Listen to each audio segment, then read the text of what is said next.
function is called a entire function. So entire function, next one is called a entire function.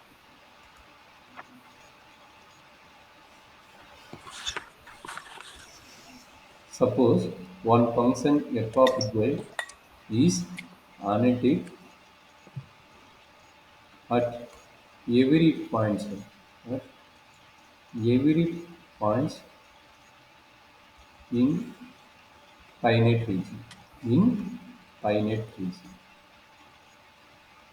அப்படின meaning என்னன்னா finite region மட்டும் கண்டிப்பா அனலிட்டிக்கா இருக்கும். அப்ப z equal to இன்ஃபினிட்டிங்கும் போது is not a analytic. Is not a analytic. அப்போ finite region ஃபுல்லாக வந்து entire function வந்து ஃபுல்லாகவே நம்மளுக்கு வந்து அனலிட்டிக்காக இருந்தது தான். ஓகேங்களா? அப்போ அந்த ஃபங்க்ஷனுக்கு பேர் என்னது? Entire function. Entire function. Sir example கேட்டாங்கன்னா f of z equal to e power இஜெட்னு.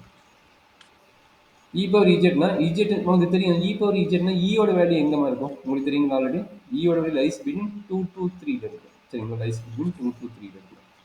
அப்போ ஈக்கு பவருக்கு என்ன வேல்யூ போடணும் வேல்யூஸ் கிடைக்கும். இதோட டெரிவேட்டிவ் கரெக்டுங்களா? First derivative example, second derivative example, up to infinity derivatives எடுத்துட்டோம். But at z equal to இன்ஃபினிட்டிங் போது என்ன நடக்கும்? அட் இஜெட் ஈக்குவல் டு இன்ஃபினிட்டிங் போது e power infinity is infinity does not exist. கரெக்டுங்களா? மற்ற எல்லா பாயிண்ட்டுக்கும் வேலிடா இருக்கும். கரெக்டுங்களா? மற்ற எல்லா பாயிண்ட்டுக்கும் வேலிடா இருக்கும். But z equal to infinity மட்டும் வேலிட் கிடைக்காது. Does not exist. சரியாமா? Okay sir. This function is called entire function. Example ஒன்று கேட்டிங்கன்னா very simple example e power z. அதே அடுத்த எக்ஸாம்பிள் என்ன சொல்கிறாங்கன்னா sin z, cos z, sin hz, cos hz கைப்பற்றி ஃபங்க்ஷன். ஓகேங்களாம்மா? இதெல்லாம் பார்த்தீங்கன்னா என்டையர் ஃபங்க்ஷனோட சின்ன எக்ஸாம்பிள்.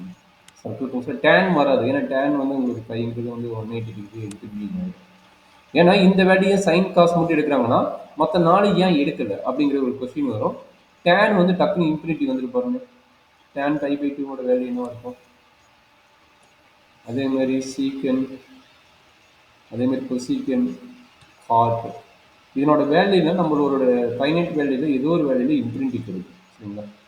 பட்டு சைன் காஸ் இந்த ஃபங்க்ஷன் மட்டும் நம்மளுக்கு என்ன ஆகாது? இன்ஃபினிட்டி ஆகாது. நம்மளுக்கு மேக்ஸிமம் ரேஞ்சு மினிமம் ரேஞ்சு என்னது -1 to 1 தான் கிடைக்கும். -1 to 1 தான் கிடைக்கும். சரிங்களாம்மா? அதனால தான் வந்து நம்மளுக்கு டேன், காஸ், சீக்கன், கொசீக்கன் அண்ட் காட் இது எதுவுமே எடுக்கிறது இல்லை. சைன், காஸ், சைன் கைப்பற்படி ஃபங்க்ஷன் அந்த காஸ் கைப்பற்படி ஃபங்க்ஷன். ஏன்னா இது மேக்ஸிமம் ரேஞ்சு உங்களுக்கு எவ்வளோ வேல்யூ போடணும் இஜெட் வந்து நீங்கள் எப்படி வேணால் ரன் பண்ணிக்கங்க. பட் இந்த ரேஞ்சுக்குள்ளே உங்களுக்கு போகாது.